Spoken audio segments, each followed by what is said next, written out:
وہاں اندھیرا بہت تھا، ہیبت ناک سناٹا تھا۔ اسے بہت ڈر لگ رہا تھا۔ وہ وہاں سے نکلنا چاہتا تھا۔ وہ بھاگنے کے لیے اپنے ہاتھ پاؤں ہلانے کی کوشش کر رہا تھا، مگر وہ ہاتھ پاؤں ہلا نہیں رہا تھا۔ وہ مدد کے لیے چلا رہا تھا، کوئی تو آ جائے اس کی مدد کے لیے، کوئی تو آ کر اسے اس اندھیرے سے نکال دے۔ وہ رو پڑا۔ وہ زار و قطار رو رہا تھا، وہ چلا چلا کر رو رہا تھا، مگر اس ہیبت ناک سناٹے میں اس کی آواز سننے والا کوئی بھی نہ تھا۔ اسے اندھیرے سے روشنی میں لے جانے والا کوئی نہ تھا۔ اس کے رونے کی آواز میں کسی کے قہقہ کی آواز بھی سنائی دینے لگی تھی۔ یہ کون تھا؟ کون اس کی بے بسی پر ہنس رہا تھا؟ بے چینی سے کروٹ بدلتے اس کی آنکھ کھل گئی تھی۔ وہ سر سے پاؤں تک پسینے میں نہایا ہوا تھا۔ اس کے پورے جسم پر ایک لرزش سی طاری تھی۔ اس نے اپنے ارد گرد چاروں طرف نگاہیں گھمائی۔ اسے اندھیرا دکھائی دیا۔ اس نے ہاتھ بڑھا کر بیڈ سائڈ ٹیبل پر رکھا لیمپ روشن کیا۔ لیمپ روشن کرتے ہوئے اس کے ہاتھ ہولے ہولے لرز رہے تھے۔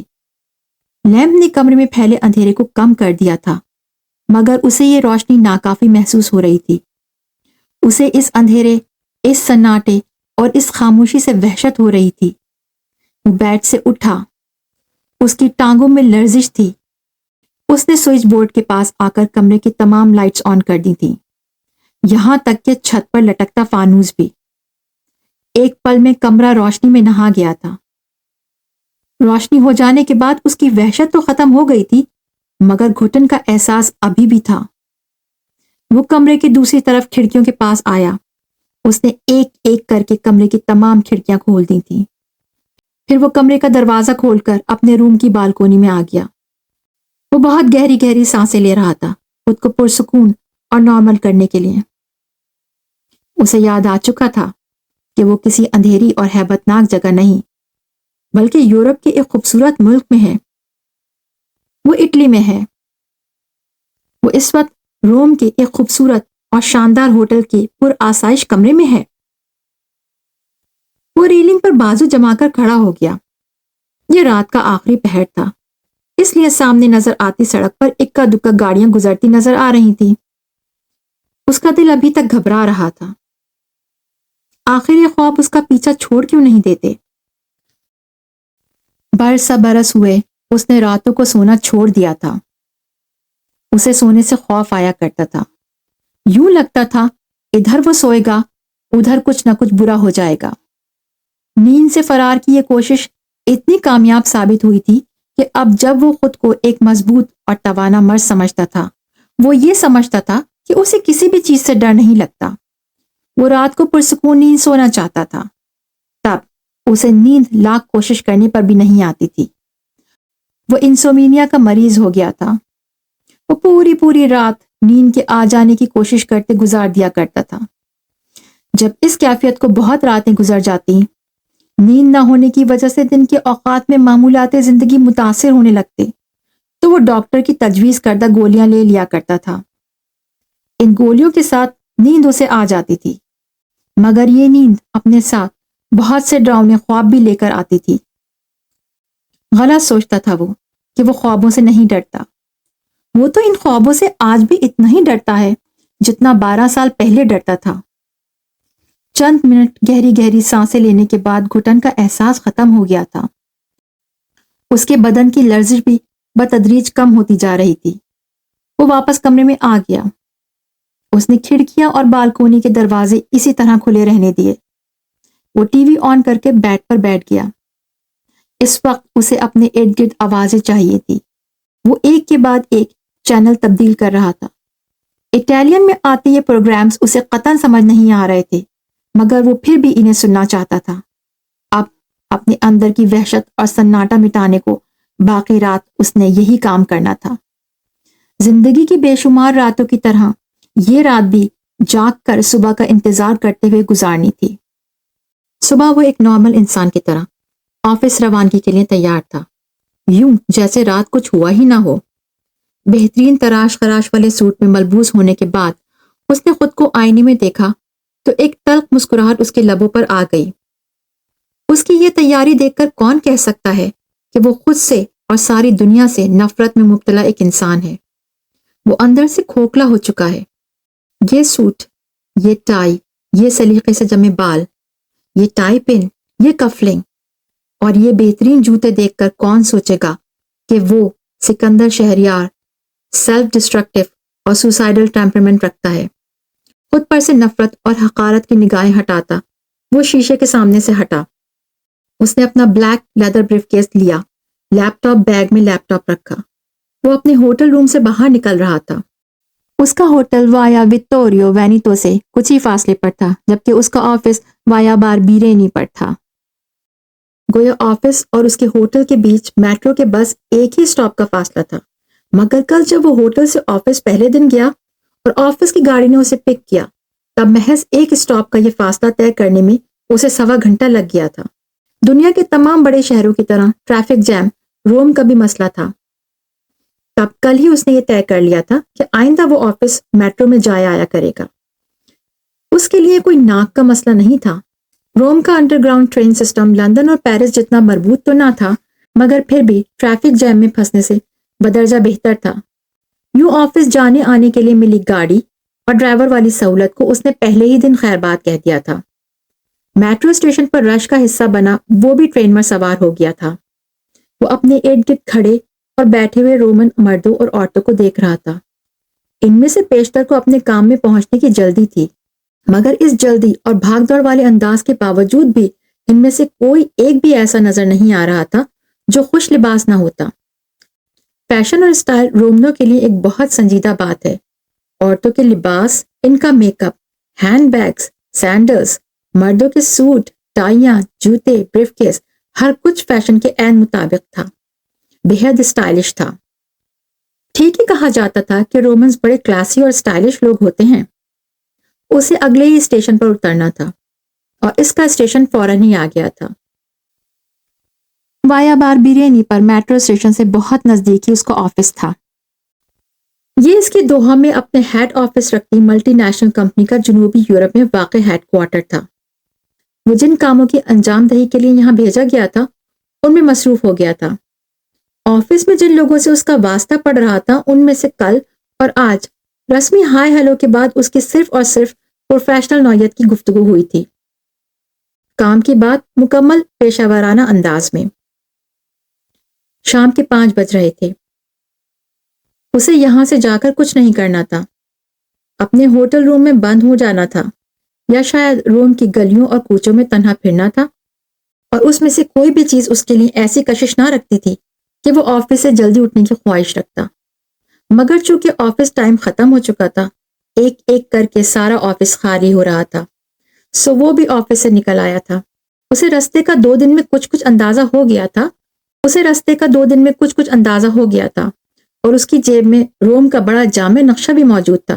گویا راستہ بھٹکنے کا امکان نہ تھا۔ چنانچہ بجائے میٹرو اسٹیشن کی طرف جانے کے اس نے پیدل اپنے ہوٹل تک جانے کا فیصلہ کیا۔ یہ جون کا مہینہ تھا اور روم میں موسم خاصا خوشگوار تھا۔ سورج آج کل قریباً 8:45 بجے غروب ہوا کرتا تھا، سو ان دنوں یہاں شامیں بڑی لمبی تھی۔ وہ وایا باربیرینی سے وایا وینیٹو کی طرف جا رہا تھا۔ اس کے ارد گرد قدیم عمارتیں تھیں، فوارے تھے، مگر اسے روم کی ہسٹری میں کوئی دلچسپی محسوس نہیں ہو رہی تھی۔ وہ ابھی بھی اس خواب کے حصار میں تھا۔ اب اگلے کئی روز اسے اس خواب کے حصار میں رہنا تھا، اور اگلے کئی دن خوف کے سبب سونا نہیں تھا۔ اس نے آج صبح نہ تو ناشتہ کیا تھا، نہ ہی دوپہر میں لنچ۔ آفس میں خالی پیٹ کافی کے 3 کپ ضرور پیے تھے۔ اسے سڑک کے کنارے ایک پیزیریا نظر آیا، تب اسے اپنے آج تمام دن کچھ بھی نہ کھانے کا احساس ہوا۔ وہ یہاں سے پیزا کھاتا ہوا چلا جائے، پھر ہوٹل کے کمرے میں بند ہو کر رات گئے تک اپنے آفس کا کام کرتا رہے گا۔ اس نے دل ہی دل میں طے کیا۔ ابھی چونکہ ڈنر ٹائم نہیں ہوا تھا، اس لیے اس چھوٹے سے پیزیریا میں اسے میز پر 2-4 لوگ بیٹھے نظر آئے۔ وہ اپنا پیزا آرڈر کرنے کاؤنٹر پر گیا، مگر اٹلی میں اٹالین سیکھے بغیر اپنے لیے کچھ آرڈر کرنا اس قدر مشکل کام ہے، اس کا اسے اندازہ نہیں تھا۔ پیزا آرڈر کرنے کی کوشش میں اس کو تقریباً 10 منٹ گزر گئے تھے۔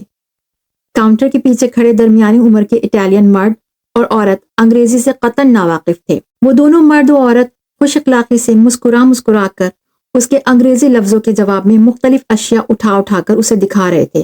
اچھا، وہ اپنے پیزا کی یہ ٹاپنگ چاہتا ہے، فلاں طرح کے مشرومز کا اضافہ چاہتا ہے، پوموڈورو چاہتا ہے، نہ جانے وہ اسے کیا کیا اٹھا اٹھا کر دکھا رہے تھے، ساتھ ان اشیاء کے نہ جانے کیا کیا اٹالین نام لے رہے تھے۔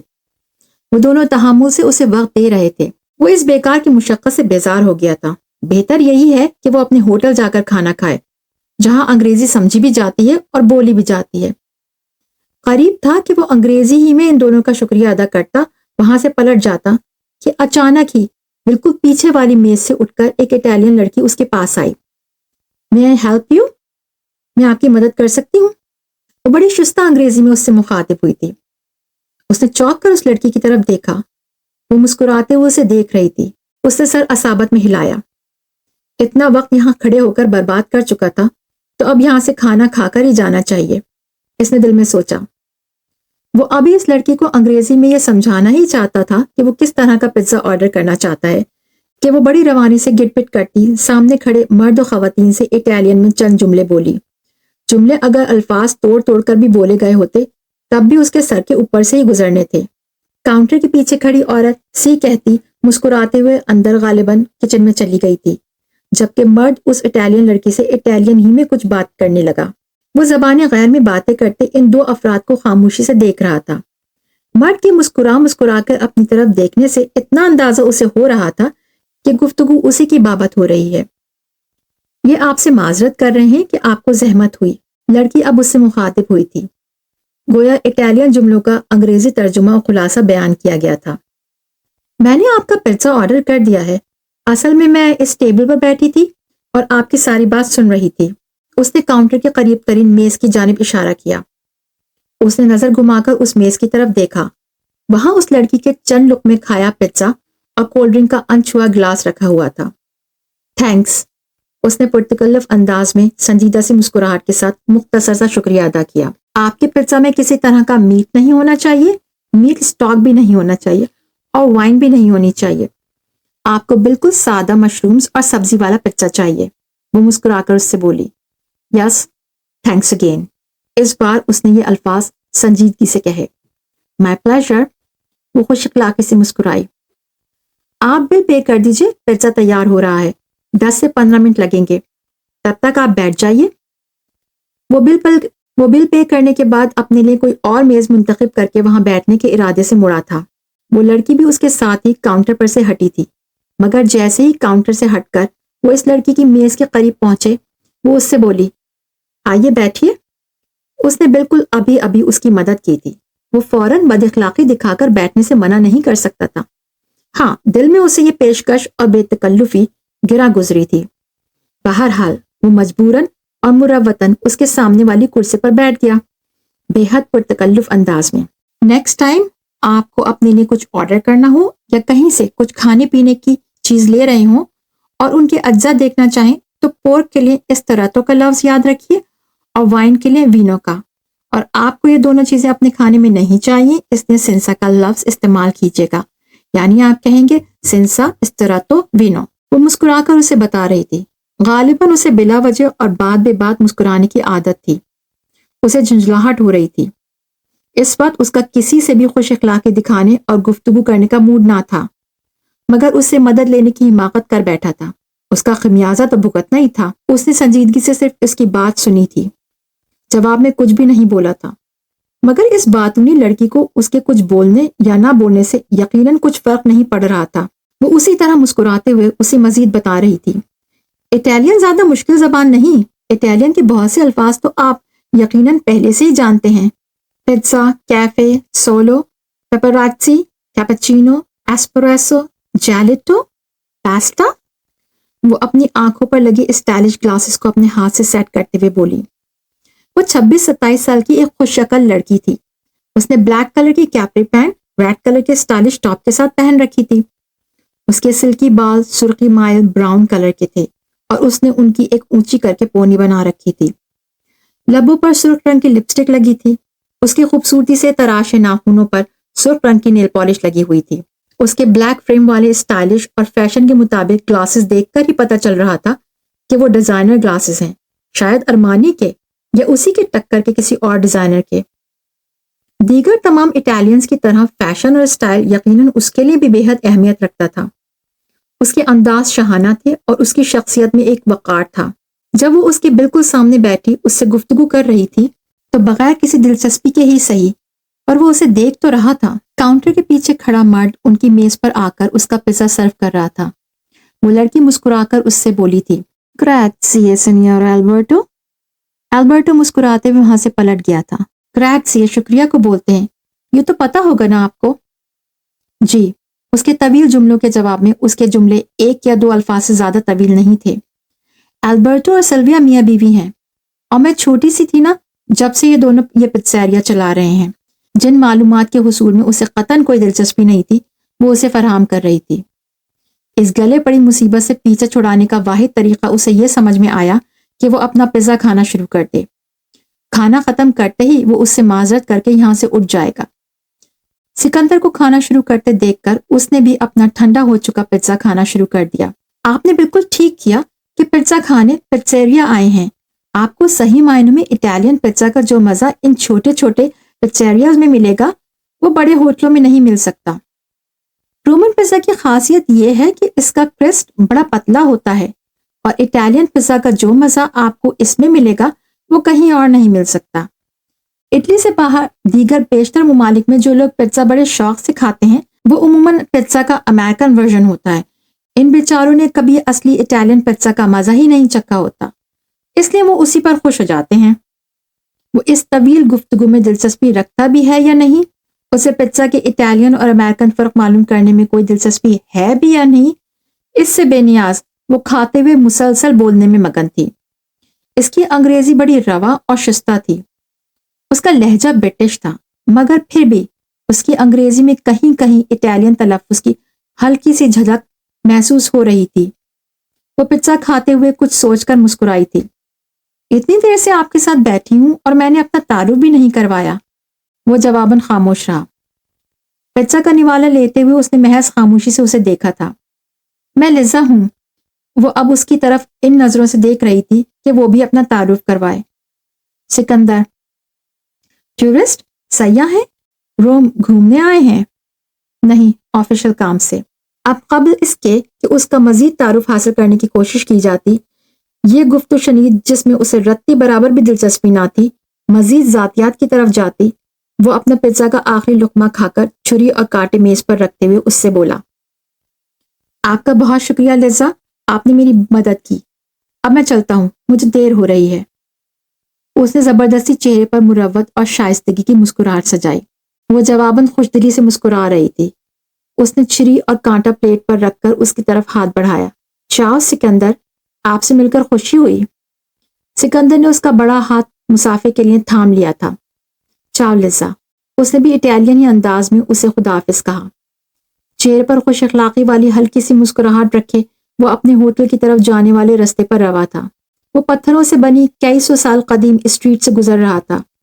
ارد گرد کئی سو سال پرانی عمارتیں تھیں۔ اس سڑک پر بھی ایک فوارہ تھا۔ ایسا لگتا تھا کہ روم کی ہر سڑک پر، ہر گلی میں ایک فوارہ تھا۔ کئی جگہ یہ محض خوبصورتی کے لیے تھے اور کئی جگہ پانی پینے کے لیے۔ 16ویں اور 17ویں صدی میں بنائے گئے یہ فوارے زیادہ تر اس زمانے میں لوگوں کی پانی کی ضروریات پوری کرنے کے لیے بنائے گئے تھے۔